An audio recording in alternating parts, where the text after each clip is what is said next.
152, Justice for Tyrone West and Justice for all victims of police brutality. Tawanda, it's all you. Thank you so much, Rachel. Yeah, so just like my sister said, justice for my big brother Tyrone, and justice for all the victims of police brutality and murder. So we want you guys to stay right here. We're doing a special West Wednesday tonight. I'm trying to push the T-shirt drive and also the 555 keep the movement alive. So yeah, so we will be back momentarily. We're gonna go straight into the video, but as you watch this, we're going to be sharing soon. Once we come back up in the comments, you can actually buy the t-shirts because the t-shirt drive stops at on Sunday. And I want to make sure everybody have a t-shirt, even if you're not going or planning on coming to the event. So stay tuned and we will be right back. Mic check. Can't stop. Won't stop. Till killer cops are in cell blocks. Can't stop. The following newly released video portrays an incident of assault and violence at the hands of police. Viewer discretion is advised. I suggest you back the fuck up. No.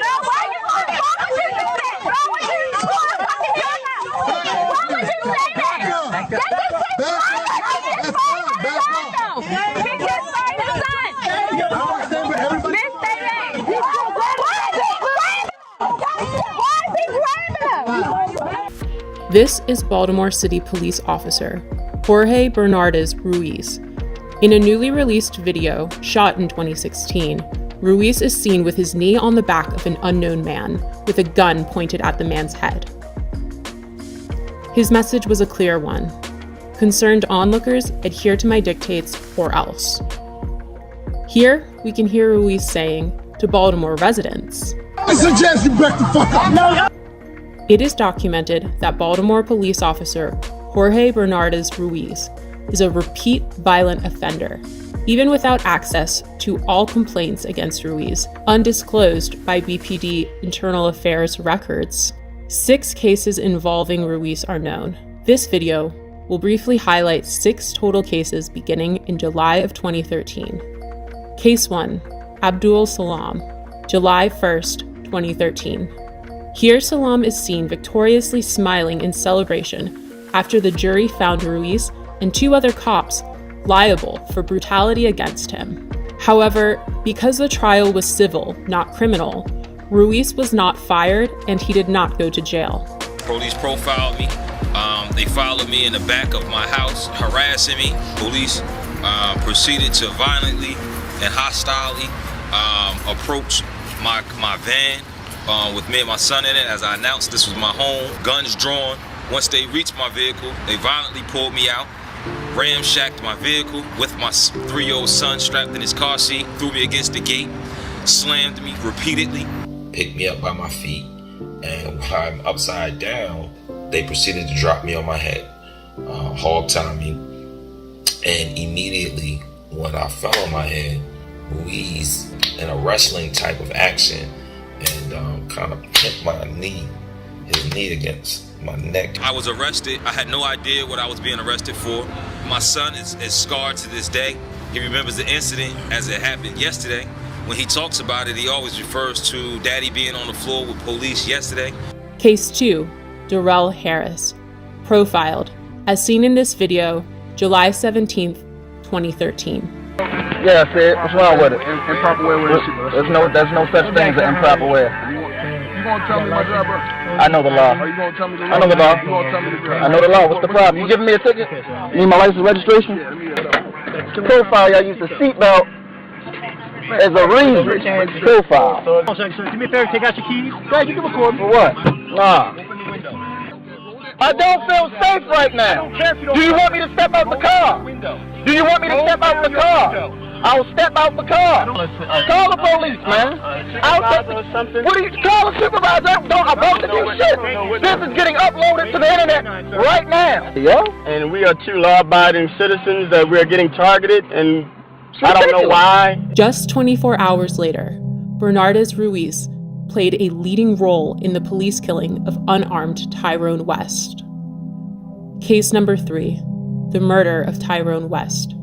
July 18th, 2013. My brother Tyrone West was brutally murdered on July the 18th, 2013. In both of these cases, when you look at the pleadings and the harsh language of these officers that have been quoted to me by reliable witnesses, the N-word. And Killer Ruiz and Killer Chapman and the rest of those 11 to 15 killers, including David Lewis, took something from my family that they could never give us again. And that was my brother Tyrone West, one unarmed man who was brutally murdered, beat to death in broad daylight.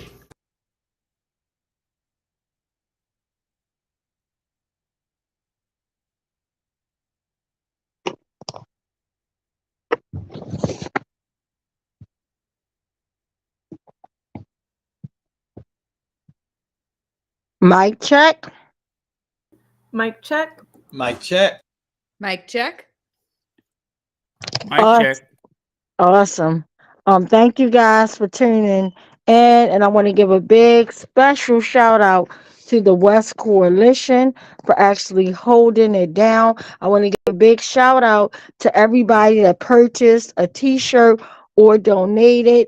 I know it was like a little glitch in our system, but we made it through. We're still working out details. For the most part, we're up and running. And the reason why I elected to be online tonight instead of going out on Greenmount, because I desperately wanted to be on Greenmount this week, but we'll be there next week. But definitely looking at the time frame and getting the t-shirts, pushing the t-shirts.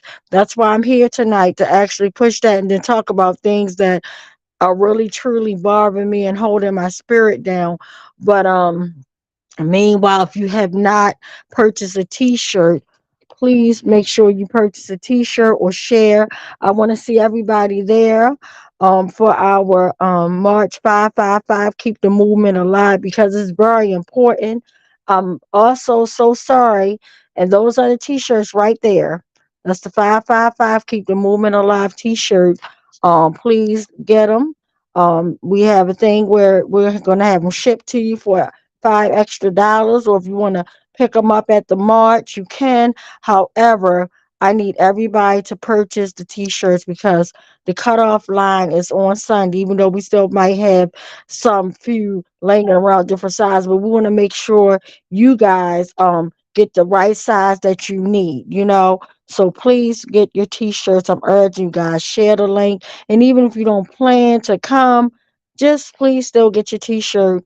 Yeah, so it definitely helps us in the things that we're doing and trying to do, So definitely purchase one of the cool t-shirts, and I promise you it's good quality, because I still have the 500 West Wednesday t-shirt, which is good quality. I don't wash that thing like 1,000 times. It's not one of those cheap t-shirts that get linty or shrink up. That thing is still just as fresh as it was when I purchased it. It's the same freshness, good quality, all of that. So just want to make sure you guys get your t-shirts. Please get your t-shirts, and please make sure you guys show up. And so just to give you a little gist, we're going to be actually marching this time, and we're going to start off at City Hall, and we're going to do a speak out. So I urge any impacted family, please come out so we can talk and share your family trauma. Even though I don't like doing that, but it's important that the world knows what happened to our loved ones, because they deserve to know. And even if you were a victim, a surviving victim, or even if you feel like the system is dirty and you want to speak out, you definitely need to be there. And I was in the middle of an apology, but my mind is everywhere. But I apologize because I wanted to be at Darnell Rochester's. It was his commemoration, and it was on it was on President Day, and unfortunately I had to work. I had to be in a very long workshop all day long, and I could not make it. So I definitely apologize, but I definitely want to thank the members of the West Coalition that showed up to support his mom. But it breaks my heart because even though it's been 2 years, I guarantee you, um, his mother, she feels like it's been 2 minutes, even though it's been 10, going on 11 years since my brother was murdered. It feels like 10.5 minutes.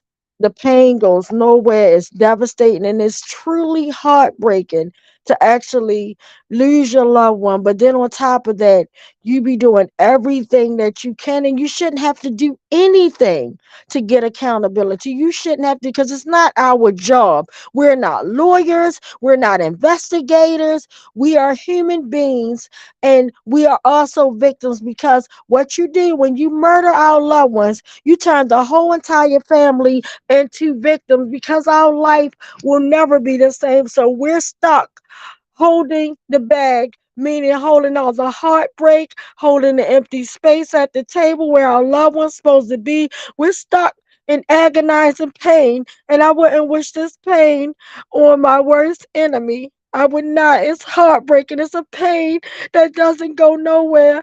And I'm sorry, and I'm so glad that I have Rachel has the picture up, and I elected to not be seen right now because I hate crying. But it breaks my heart that recently 5 animals were indicted, as they should have been, indicted for what they did to that young man. But as I saw him getting pepper sprayed and he's begging for his life, that took me right back to when my brother was murdered and he was begging for his life, and he had 17 animals that would not stop.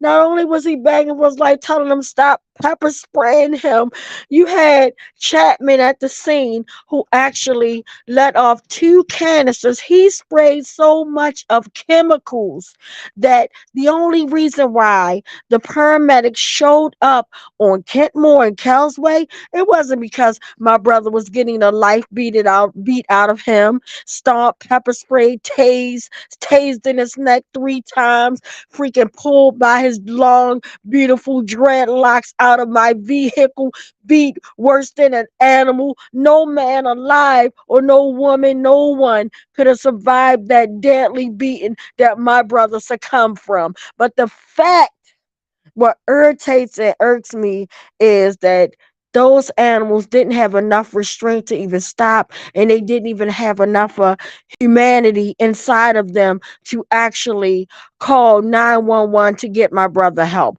The reason why the paramedics showed up, let's be crystal clear, the paramedics showed up at the scene because Chapman called in a fake Signal 13, which allowed all the surrounding gang members to come and join him in beating my brother, because that's how they act. I wouldn't even be calling all of them that if that's not how they act. If I would have had one of them show up to say, you know what, stop, enough is enough.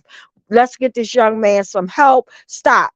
No one did that. The only ones that were trying to stop, and I still always give them praises and props, are the witnesses on Kentmore Causeway. The poor neighbors, they did everything that they could. But again, you saw how unhinged Ruiz, and he's the first one that started all this. So that's why I highlight him every week. And he's a sergeant now. He's married to a prosecutor and in Ivan Bates' office. He's married to Michelle Battle. You can do your own research. He's married to Michelle Battle. And that's why the hell the prosecutors in that office will not take my brother's case. And before he even married Michelle Battle, when Greg Bernstein was in there, the racist piece of crap that decided to always roll with killer cops, and the thing he thought was accountability was, oh, you guys, this make good for a civil case. And I looked that devil right in his ugly eyes, his Freddy Krueger face. And this is not the West Coalition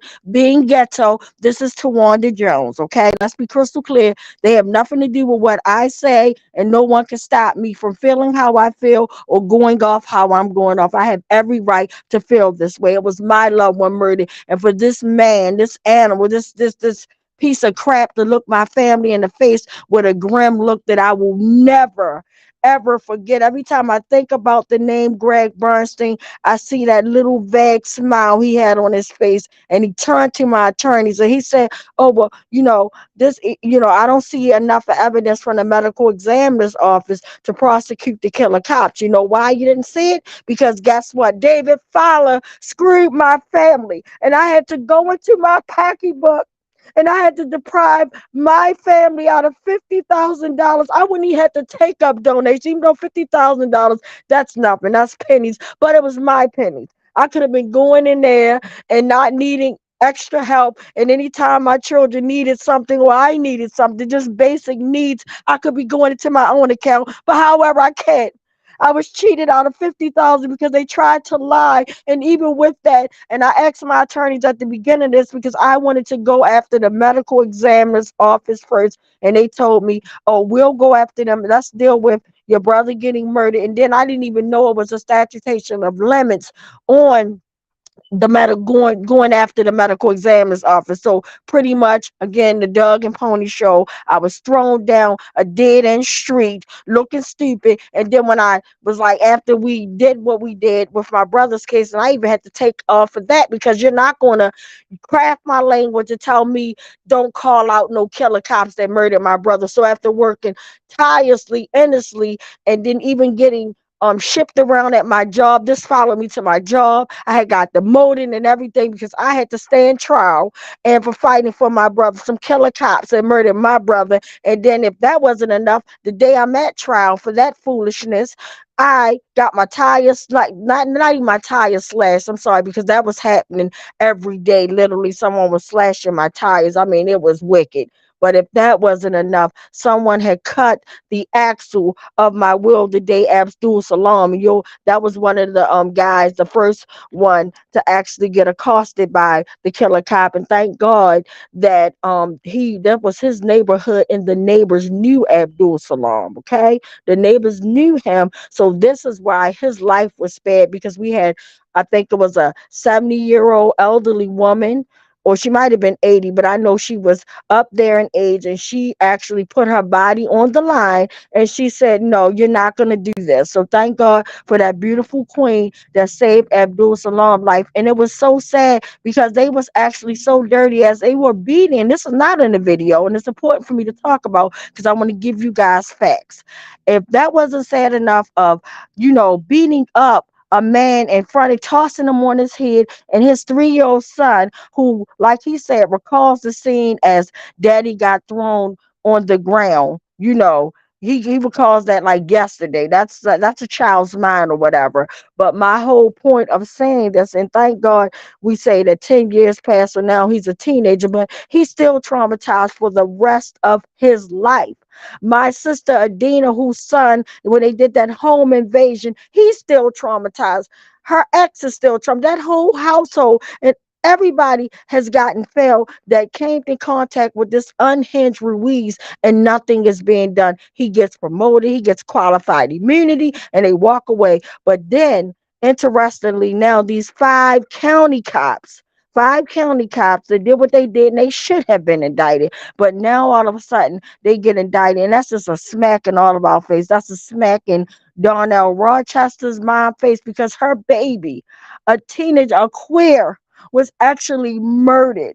A high school baby riding around in a car that they bought him that they thought would keep him safe. And and it makes me sad because I did that. I bought my oldest daughter a car, but then it's like, now with my baby doing as bad as I want to buy her a car, I'm scared because I haven't been in a car buying business because I'm actually scared for my children to actually get their license. I'm scared they might get pulled over by a killer cop. It's just a lot happening, and I should not feel that way. But they don't know the trauma and chaos that they cause, and they get to go and sit back and have dinner with their family. They get to send their kids off to college. They get to celebrate life. And meanwhile, we're traumatized. And then even the victims that survive, they're traumatized forever. Because, see, it's sad that people mainly just focus on the victims that were murdered. But every victim is a victim, even if you didn't get murdered and you survived through your trauma. That is heartbreaking and devastating. So I can imagine how it feels for me just to lose my brother in such a violent way. And I'm actually traumatized, and even though I try not to send these vibes to my children, because I still try to play the role as is if it's not bothering me. And I still, when we engage with police activity, which we don't, but if we see one on the street, I don't say anything bad to make my kids feel like they should fear, even though I want to say F the police, but I don't pass that on to my children. And I know that it's not all cops, but it's mostly all. But my thing is, if you're considered to me a bad cop, if you sit by and you don't do anything and you let someone get brutalized and attacked and you don't do nothing, guess what, sir, madam, ma'am, it's on your hands. And that's why I have a big problem with what's going on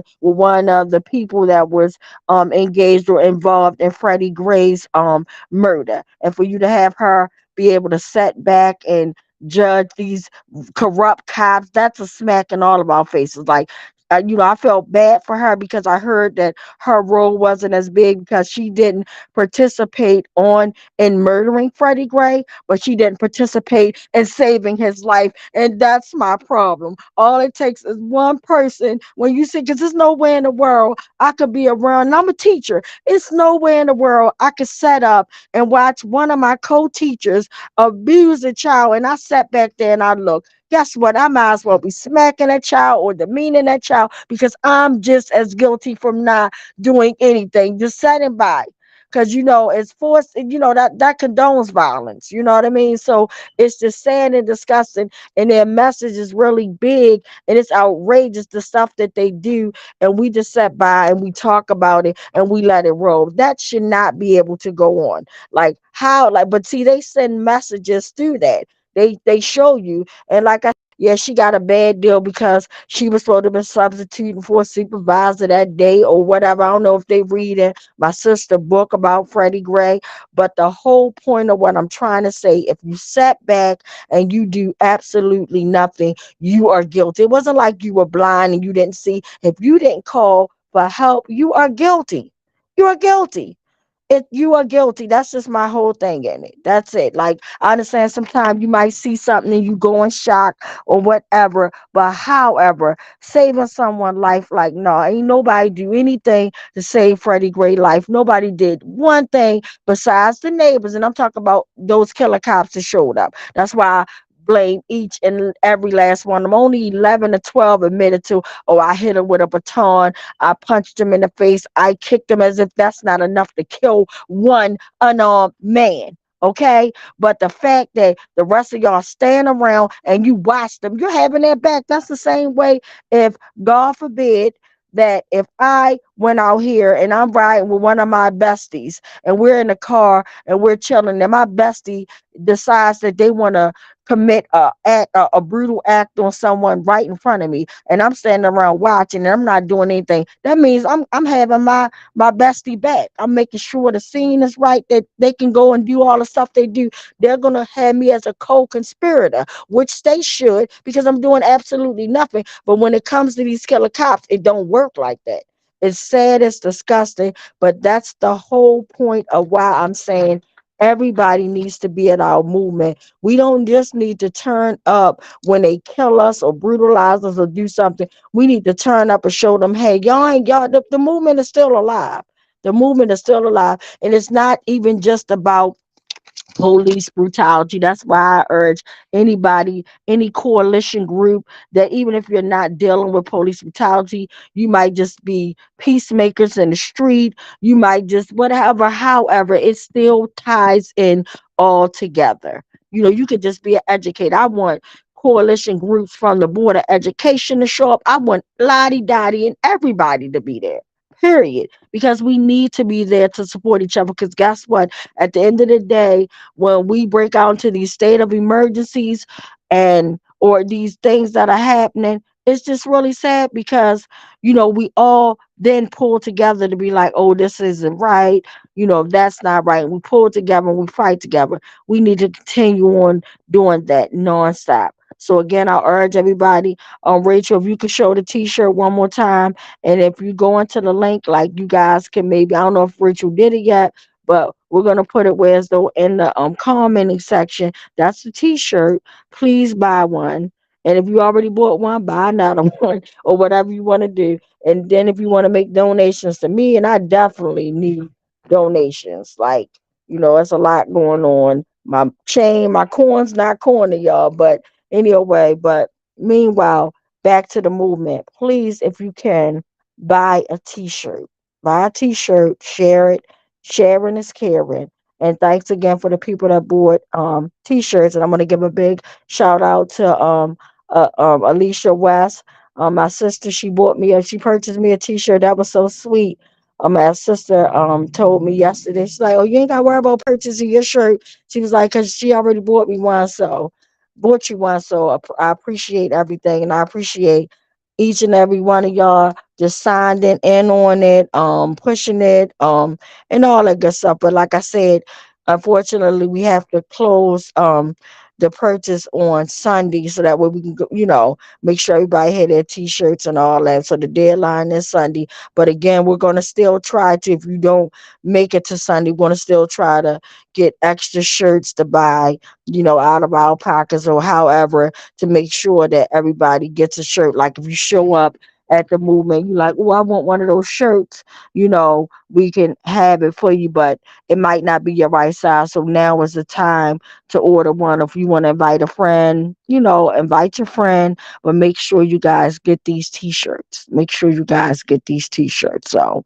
yeah, so I just want to, like I said, give a big shout out to the West Coalition that has been working tirelessly to do that. A big shout out to my sister Adina that's been actually working the emails, because there was like a glitch error in there saying like the money didn't go through, but she was actually taking her own time, not getting paid, to actually send these emails out to say, "Hey, don't pay," frantic type of thing, because your purchase went through, you're good type of thing. So big shout out, because all that stuff is time and dedication. She has a life, and just everybody has a life. Like like Rachel here tonight, she has a life, but she's here. Last week, Ben was here. He was trying to get us on, but it was a glitch in the system that we use, so everything was shut down, and I was forced to actually go on Facebook Live to do it. So the whole point is, no matter what they shut, like they can shut down the meetings, but West Wednesday will always continue, whether it's in person,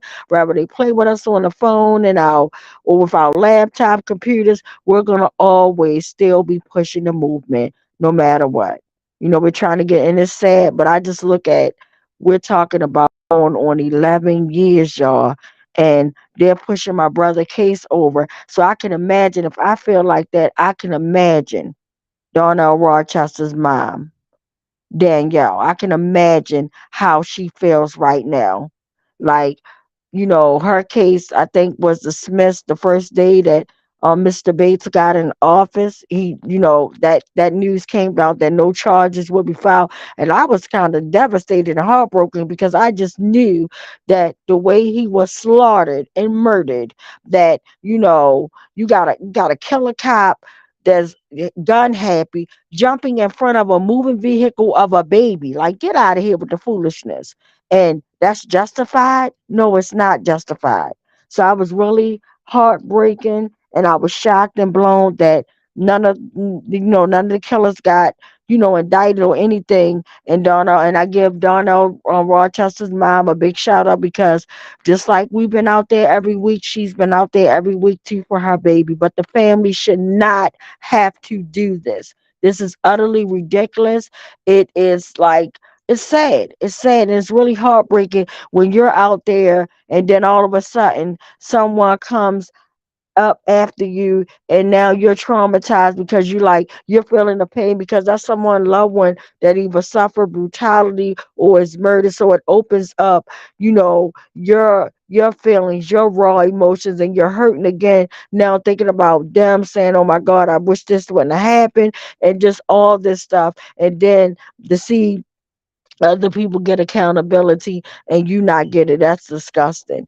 But I always say, like, a win for somebody is like to me, it's kind of sound kind of contradictory, but at the same time, like if I would have seen Miss Danielle get accountability for her son, Darnell, I would have been happy too, because I'm like, okay, this is Keller, Northeast District, the same unit responsible or district that was responsible for murdering my brother. This district is deadly. Like a lot of cases come out of there that they don't want to talk about, but they are deadly, y'all. And they keep sweeping it under the rug. They keep sweeping it under the rug and getting promotions. And it's just really sad and disgusting. So again, my heart goes out to anybody and everybody that's going through this. And then I looked at the fact, if you watch the video in the beginning that Rachel just played, it showed Darrell Harris 24 hours before my brother was murdered. I ain't talking about the 2 weeks. I ain't talking about 2 days. I'm talking about the day before my brother was murdered. Here is this maniac, this unhinged maniac Ruiz. And every time I talk about him, y'all, I'm putting my life on the line because he has public access to this. And he's very, crazy and unhinged. And he's always tried to come and do little stuff. They show up at West Wednesday when we're outside, him and Chapman. And when I was going into court doing the motion of discovery phase, they was waiting outside the bathroom, doing a cutthroat action as if that was going to scare me. I'm like, first of all, you're never going to bully me out of this because I'm going to keep on doing it. You cowards are not going to stop me. So I don't care what gestures of the cutthroat action that you made at me inside of the courtroom, riding past West Wednesday, putting your middle finger up, sometimes to blowing kisses, doing all type of foolishness. That's not going to stop me. You got me? Like, it's not going to stop me. I'm going to keep talking about you maniacs and calling you out. But even though I don't call out the other ones, I want Derek Beasley, I want Latrice Lee, I want Daniel, I want all of them monsters and maniacs that murdered my brother. So don't think just because I'm calling out Ruiz Chapman that I don't want you. And I damn sure want the final killer. That's David Lewis from Morgan State University. This animal didn't even work at Northeast District, but he decided to bring his 400 plus pound body to the scene, crash up the Morgan State University car, so until like they kills as if it's a sport. You saw the video that Ivan Bates just released. They don't even care if body camera video is filmed because they know that they can get away with it. You have a young man screaming, please don't do this to me. I don't want to die like this. And he's like, I'm going to do it. I'm going to do it. And doing this to people that are handcuffed. My brother was handcuffed. Y'all some cowards. Y'all some cowards. But again, if we don't do nothing, think about your family. It might not be your family today, but unfortunately, this can happen anytime. Because I never thought I was better than anyone, never thought anything like that. But I honestly, in a billion years, would have never, in my worst nightmare, thought that this would have happened to my family. Never. And God always gives me, unfortunately, I get dreams of different things, and all my dreams are like things that happen or that's to come, I might say. And sometimes I don't like my dreams because even I remember my first dream when, I was a teenager and I was a teenage mom pregnant. And I just dreamt that literally the first dream I ever had. And I'll never forget, I'm a teenager, I'm dreaming. And I dreamt that my children's father had gotten shot. And at the time we was just having my first son, but I actually had a dream that he had gotten shot in his chest and was holding his chest type of thing. And I seen like a tall figure, and the man had a cut on his face, and me and him was like going up the escalators in Montdorman Mall type of thing. And then we were holding hands, and then I looked down and my baby daddy was laying on the ground, and I woke up. And that was the dream. And literally the next day, I'll never forget, coming home from high school. I'm doing my homework. I get a call from one of his cousins. First, I tell him the dream. I wake up that morning because that night I spent the night over his house or whatever. And we both went to different high schools, but he would get his uncle to drive me to school type of thing and then take him to school. So sometimes my mom didn't, mind if I stayed over there. By now I'm pregnant. Like, okay, I'm pregnant. But anyway, long story short, that same day, his cousin calls me and says, Tawanda, hurry up and get down to John Hopkins. He's been shot. And I'm like, oh my goodness, like, stop playing. Like, y'all could send me into labor because I thought they were playing a prank on me. I'm like, I just told him about this. He's like, I'm not playing. He was like, you don't believe me? Hang up and call his mom. She's always home. And when I hung up to call Miss Lillian and she did not answer that phone, I just literally was running down the steps. I'll never forget falling into the arms of my big brother, Tyrone West, the one that they murdered years later. But had he not caught me in his arms, so I just pictured parts of that dream was the stairwells, and even though it was escalator steps, but God showed me steps, and then I literally almost fell. I fell down the steps into the arms of my brother because he heard me screaming, having a panic attack. He's like, calm down, sis, before hurt you and your baby. And then he wound up being the one to take me to the hospital. And thank God my children's father had survived. But literally for him to tell me that he was shot in the chest, and when he was trying to get, like, they were coming home from school and some man tried to rob them for their shoes, and he said the man had a scar on his face. I'm like, oh my God, what are you trying to tell me? And like, I had a dream after that. My mom passed away. And even though my mom didn't die like the next day or something, but within 2 months, my mom passed away. So God always gave me a vision. And even unfortunately, I had a vision that like 2 years before my brother was murdered, like when he spent his last days, before he came home from jail to get murdered.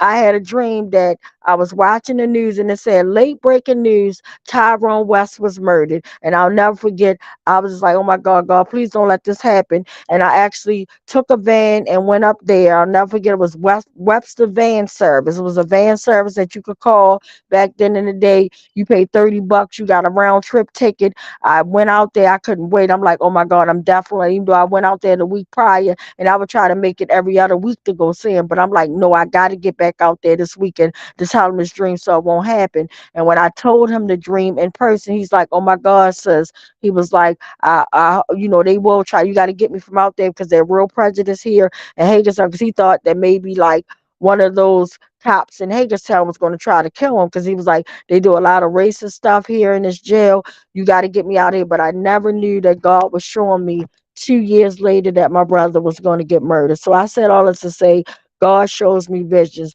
and I'm waiting for the next vision to show me in a dream that these killer cops are being arrested and placed in a cell block. That's the dream I want to have. And that's the reality that I want to live, is when that happened. So I know I took up a lot of time and space, but again, just a reminder of why it's so important to show up at our movement. Show up at our movement. Please, y'all. We at West Wednesday 552. We got a few weeks left. Because remember, it's going to be the 555th West Wednesday. But it's 555. Keep the movement alive. So right now, I want to check in and see if anybody can read the comments tonight. Mic check. Mic check. I can read them if you like. Thank you. All right. First, our host, who's doing the technical work this evening, posted the link for those who would like to order the t-shirts. So anyone watching the live stream tonight, if you go back to the beginning of the comments, you'll see the link right there. And then the host said, support West Wednesday by purchasing a t-shirt from our t-shirt drive. A comment from me, with just 3 weeks until our rally in March for the 555th West Wednesday on March 13th. It's especially good to be with West Wednesday tonight. Noin Muhammad has solidarity fists. AC Britt, louder for the ones in the back. AC Britt sending love and light to UT, and it has a heart and flowers. Judah says mic check. AC says Greg is a despicable human. Mhm. And I wrote, I'm sure many of us fully agree with you, Tawanda, that Greg Bernstein and David Fowler are devils. Mhm. AC says 3 county cops. And AC Britt adds 2 of the ones Bates charged were city cops, but not for brutality. AC then adds, sorry? No, I was saying, oh, I'm glad she shared that. Thank you, because I thought, because when I keep on reading the Blues, aka the news, it keeps saying that Ivan Bates indicted 5 cops. So I just assumed, which I made an ass out of myself, but I just assumed that it was 5 cops involved in that. So thank you, sister, for clearing that up. And sorry for interrupting, Uncle Bill. No, it's good to have the comments. And then AC added, if anyone knows the young man that was brutalized by the county cops, please have him get in touch with us. And AC adds, silence condones violence. Our host posted once again the link for ordering a t-shirt. Lolly Young Marcus says, mic check. And I had a comment, yes, all 17 cops who participated in the murder of Tyrone West need to be put under the jail. And those are all the comments so far. Thank you so much. And I'm sending love and light to everybody that actually commented. Thank you so much. And I also want to send a big shout out and hugs to my sister Angela, the sister of Timothy Flemings. Her brother was brutally murdered. She has no answers, anything. And it's just sad. And I'm just praying because, like I said, when something like that happens, it puts a whole big strain on everybody in the family. And especially the strong ones that try to be out there on the front line holding it down. It's just really sad. So I'm sending love, I'm sending light to her, and I'm sending love and light to everybody. Like, it's a lot that's going on. But again, please make sure you get a t-shirt. And if you watch this after the fact, and if you're not tuning in now live, make sure you share it. And when you share this post, whether you share it on YouTube, if you share it on YouTube, hit the like and subscribe button. And if you share it on Facebook, you can hit like and share it. But make sure you say, please get a t-shirt and please show up at our movement. Like, we need you guys there. And it's not just us, it's our movement. When I say our, it means all of us. We need to be out and ready because this is a big problem. Anytime they feel comfortable. And then to me, it's interesting at how now the news media wants to say, oh, Mr. Bates indicted 5 cops and that are non-related. But what they're doing is they're flagging, that in my opinion, they're flagging the FOP saying, hey, he's doing a lot now. He done indicted some of us. Should we hold back our vote? Should we hold back our dollar? That to me seems like a flag call, just like the time to me when Trump got on there live and Trump said what he said, like stand back and stand by before the insurrection happened. That was his flag call saying that if I can't bully my way back in, guess what? You guys do what you got to do. Those are called flag calls, putting people on point. It's ridiculous. It's ridiculous. But I think they're putting a flag call on Ivan Bates for even doing something, and it's just sad and it's disgusting. And then also, I don't know if you guys are aware, but the leaders of A Beautiful Struggle are actually doing a very important. I wish I could be there this Saturday, but however, I got other obligations. But if I could squeeze in and be at the Reginald F. Lewis Center, I think that's where it's happening at. But they're doing a pretty much panel discussion about Fox 45 and how they demonize black folks. And that's the truth. Like, we all know, we know what it is. Like, it's just saying how they play on our teenagers and just all this stuff. It's really sad. It's disgusting and awful. But you guys, if you want to just show up, there, because I wish that I could. I'm hoping that I can kind of move some things around and I can swing by because I definitely want to be a part of that conversation. See, these are the things that we need to talk about, the things that nobody's talking about that they're just letting slide. Just like the other day, I don't know if you guys know, but they had a Fox 45 had a town hall meeting, and they had the House Negro Armstrong, and this is not the West Coalition. This is Tawanda Jones, unfiltered Tawanda Jones speaking, and they had the House Negro, Mr. Armstrong, to actually host it because he pushes their narrative. He pushes their narrative because he talks about black folks like, oh my goodness, like he just like talk about them being fatherless. Like he says a lot of stuff, and I'm looking like this is an Oreo. This is an Oreo cookie because you're black on the outside and white on the inside. That's what I mean by Oreo cookie.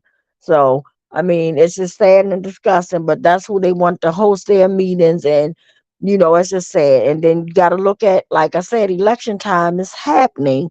So again, it's just a lot of foolishness happening. But I can talk about the good things that I'm seeing, even though a lot of things that some of the people do, I don't agree with all the things. But at the end of the day, we're not going to always, because they probably don't agree with all the things that I do. But I am glad that our mayor had opened up. He bought the property of that hotel. I think it was 2 hotels downtown to survive. To supply opportunities for housing opportunities for the homeless, to have places to stay besides waiting like for a shelter. So big shout out for that.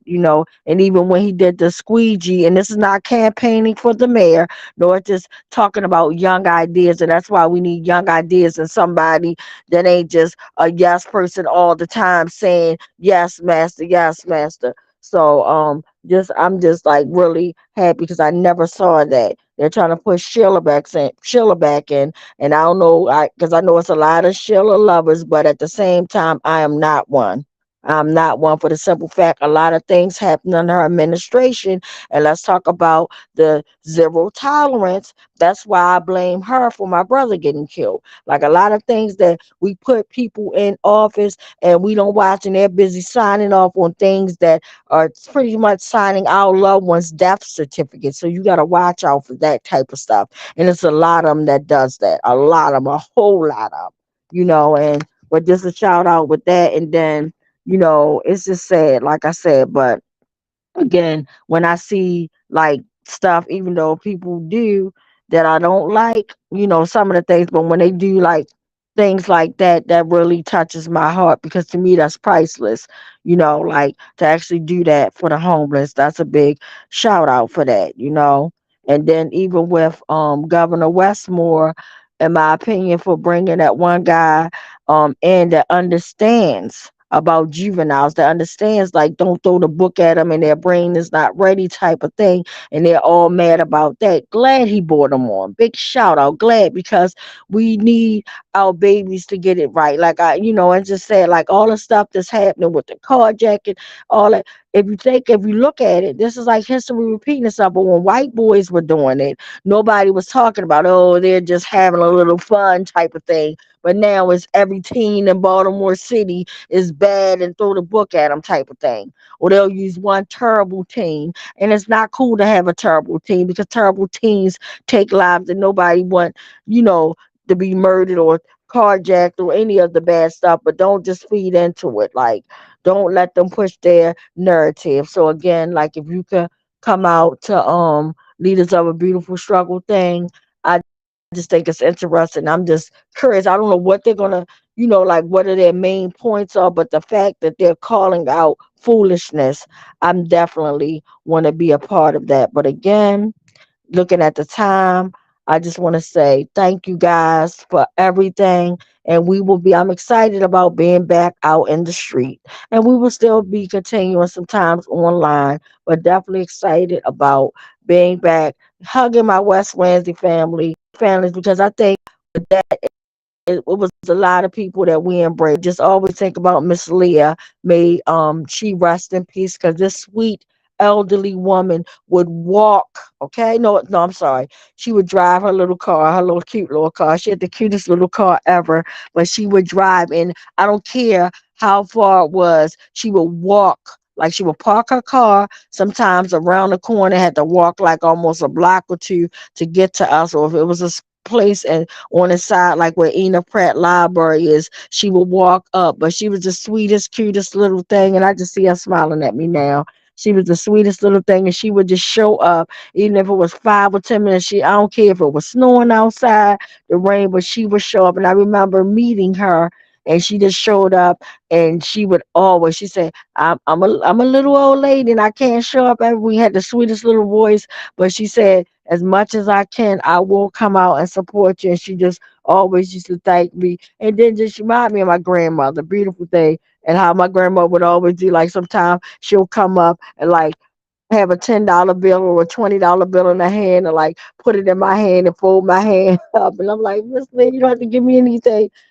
Like, you bless the space, but she's like, no, just take that there, like do whatever you want with it. But the sweetest little soul, and it broke my heart. I think when I went on Judith's page and I saw it that she passed away, and I was like, oh my God, but it's just like I said, I get strong spiritual feelings and vibes, and it was some reason before that, like that whole month before, I kept on trying to call her number, and when her number was disconnected, I was like, oh, poor Miss Lee, I'm praying that nothing's wrong, because she always would say, hey, Tawanda, she had a landline phone. She was really from the old school.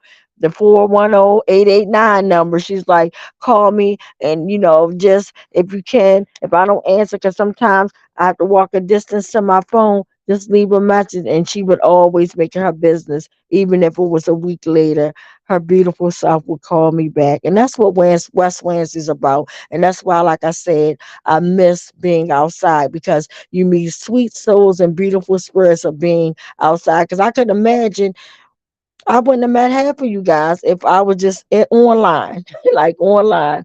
Like, I remember meeting my sister Dina, who came up to me and gave me the sweetest letter that I still have. But just meeting each and every last one of you, and just, even though it's horrible times, but definitely sending love to Marcus. His father, Anthony Anderson, was murdered here in Baltimore, and he looks just like his father.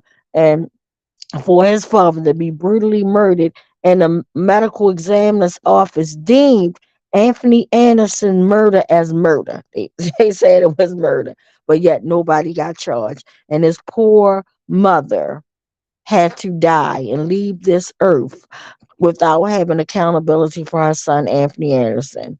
And it's just sad. Like, it's just sad. And I just looked at one of my memories, and I promise after this, I've been rambling, but I got a lot on my mind. I've been scrambling. But I looked at, like, on this day, like maybe 4 years ago, I remember going to an event that my Uncle Clifton Anderson, he had used to use drugs, and it was a program that he had went to, and once he had wound up getting that cancer, because I told you that he wound up getting a stomach ulcer, worrying about his nephew Tyrone West, and they left something in him, like they left a lot of stuff, and it turned cancerous, and he had to get 3 major surgeries, and that thing just tore him apart. But I just remember a few years ago in my memory that showed up today, that we went to an event where they honored him for being like 30, 40 years clean. And I was so proud of him. And I remember we celebrated that day,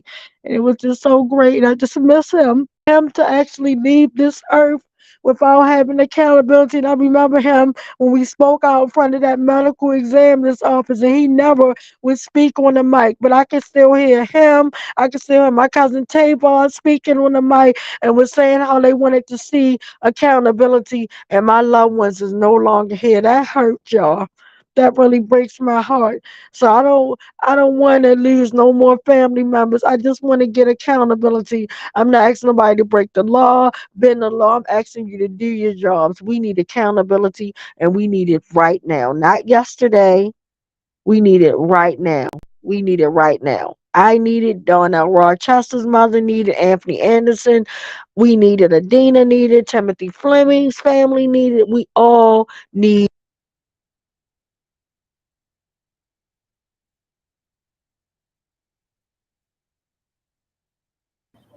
Tawanda, we've lost your voice.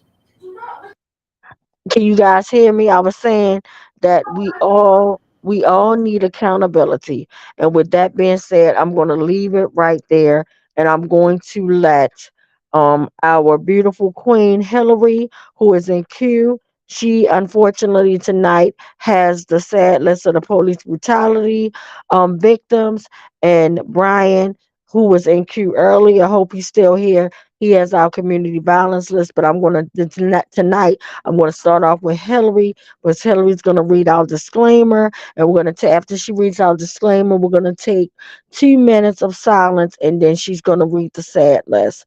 Mic check. Mic check. Mic check. Okay. So here's our disclaimer. If I can pull it up.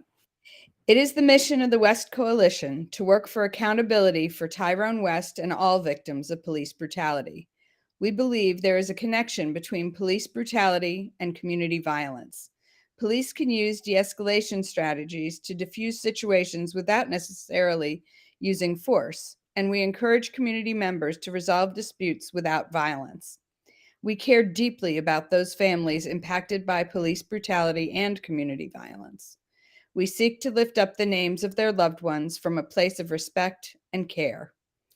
We obtain names of those shot and killed by police and those lost to community violence from national and local news outlets.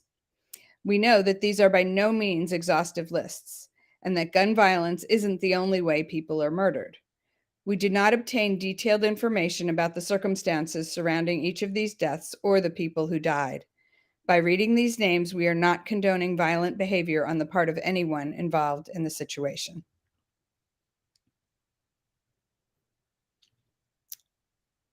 And now, as Tawanda asked, we will have 2 minutes of silence in respect for all. Thank you. So we're going to return at 8:02. Thank you. Mic check. Mic check.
Thank you everybody.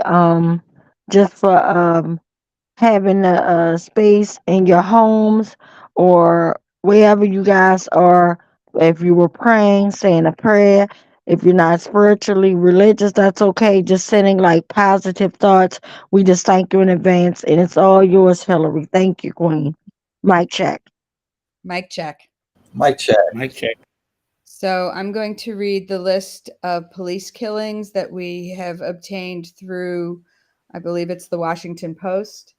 And these are the police killings in this country that are listed there. And these are only ones that were killed by guns. And it's from 2/12/24 through 2/14/24. So we know that there have been a lot more, probably a bunch more since then, but here are the names from them. If you would repeat the name back once I've told the information, that would be great. So on February 12th, 2024, in Weston, Florida, 55-year-old Mario Bonilla. Mario Veneer. On February 13th, in Prince William County, Virginia, 26-year-old Philip Austin Brandt. Philip Austin Brandt. On February 13th, in Central Illinois, Chillicothe police killed 50-year-old Marvin Martin III.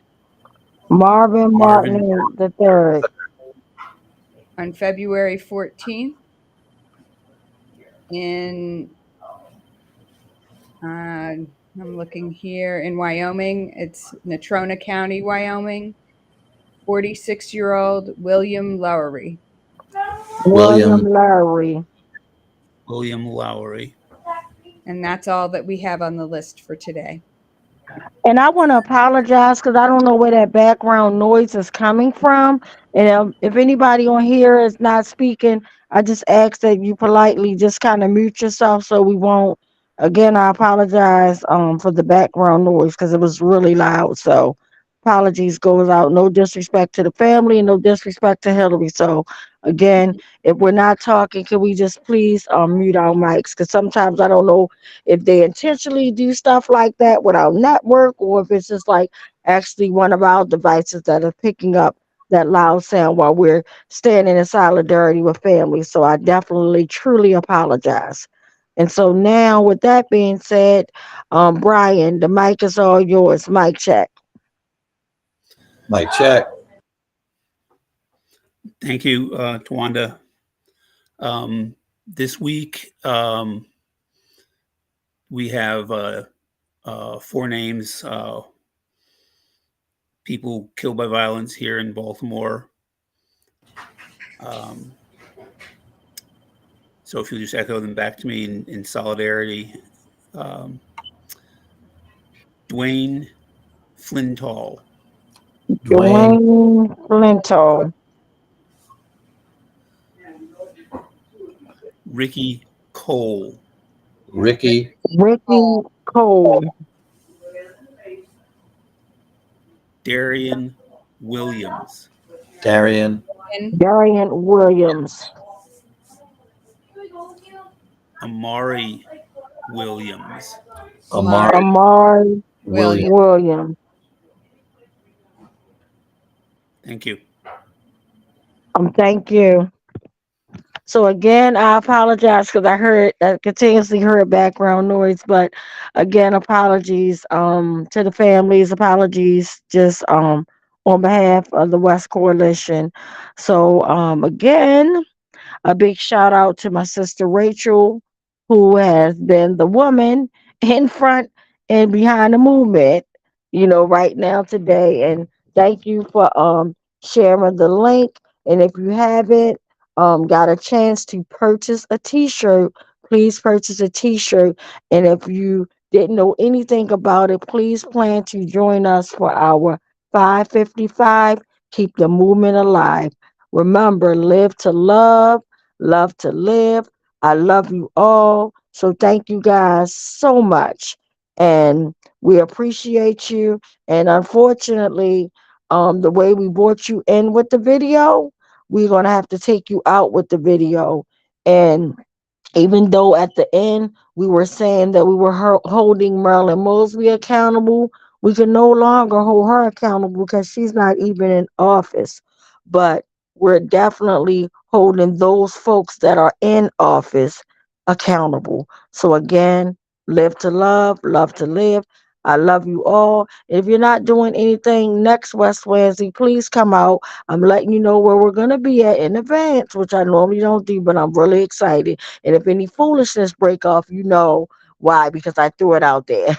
But we're going to be on Greenmount and 33rd, y'all. We're going to start up at 7 p.m. unless something happens drastically. That's where we plan to be at, live and in person. So again, stay tuned for the video, and we will see you guys next week. And thank you all for commenting. Thank you all for sharing and participating. Take care of yourself. Mic check. Mic check. Mic check. And Mr. West begging for his life, and Mr. Salam begging for his child to be excluded and comforted from what was taking place. Not for himself, but for his 3-year-old child. Case number 4, Adina Britt and family, September 10th, 2015. My name is Adina Britt, and I wanted to submit a 30-second testimonial that Jorge Omar Bernardez Ruiz is one of the 11 terrorists that came into my house performing a home invasion in September 2015, terrorizing my entire family and even holding my 12-year-old son at gunpoint. He needs to be stopped. Case number 5, unidentified arrestee, assaulted in 2016. I suggest you back the fuck up. No, why you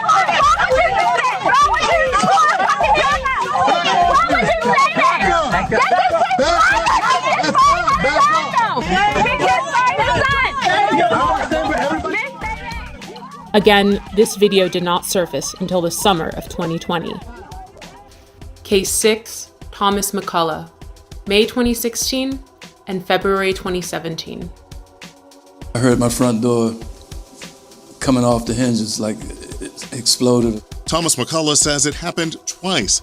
In May 2016 and February 2017, Baltimore City Police burst through his green front door and raided his Pimlico home. They said police. They come up, shotguns, guns. He says officers ransacked the place, looking for drugs, money, and weapons. He took pictures of the damage he says they left behind. Tell us where the drugs are, the scales, the guns, and the large amounts of money. Nothing was found. Now he's suing police, claiming officers, including a former member of the Gun Trace Task Force, frightened him, his wife, and father-in-law when the officers conducted what his suit calls an illegal search of his home. The owner of the house tells 11 News after the second raid, he had to replace the front door. McCullough and his attorney say they want Baltimore police held accountable. There is a colossal breach of trust. And McCullough tells us following both raids, no one was arrested or charged. This all begs the question, when will Baltimore City State's Attorney Marilyn Mosby see the prosecution of Bernardez Ruiz as warranted? They were the stopping officers in these so-called jump-out cars, unmarked and so forth, that stopped both the West vehicle and the Salam vehicle without probable cause. And these officers are the ones that also were joined by others, but they are the ones who initiated the stops, pulled both men out of the vehicles, and commenced the vicious activity that was thrust upon them. And the Officer Ruiz that started this attack is still working with promotions. He is now sergeant. But the fact that this repeat violent offender had a history leading up to my brother. There was Darrell Harris, there was James Green, Joseph Green, Abdul Salam, and my sister Adina and her family. No one family deserves to be brutally murdered or brutalized by this repeat violent offender Ruiz. It is time we take action. The time is now. Baltimore police officer Jorge Bernardez Ruiz is a repeat violent offender. Based on these accounts, in accordance with the law, we, the West Coalition, call for him to be fired, prosecuted, and incarcerated. We're more than hashtags and body bags. We're more than being 6 feet in the dirt and pictures and buttons on t-shirts. Our lives matter. For the safety of our city, the prevention of further harm, and the justice for these families, we see no other option. And again, I'll say, the time is now.